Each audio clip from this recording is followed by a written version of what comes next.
মহান 21শে ফেব্রুয়ারি শহীদ দিবসে আপনারা এখানে এসছেন 12টা 1 মিনিটের সময় আমরা মাজারে গিয়েছি, সেখান থেকে শোভাযাত্রা করে এখানে এসেছি। বাঙালিরা বহু রক্ত দিয়েছে। 1952 সালের থেকে যে রক্ত দেওয়া শুরু হয়েছে, সে রক্ত আজও শেষ হয় নাই। কবে শেষ হবে তা জানি না।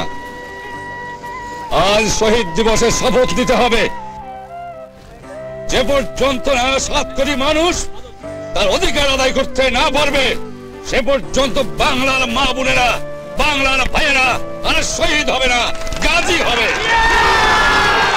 যারা শহীদ হবেন তারা পথ দেখিয়ে যাবেন। ভবিষ্যৎ বংশধর তারা বুক উঁচু করে দাঁড়িয়ে দুনিয়ার সঙ্গে বলতে পারবে, আমি বাঙালি, আমি মানুষ, আমার স্বাধিকার আছে, আমার অধিকার আছে।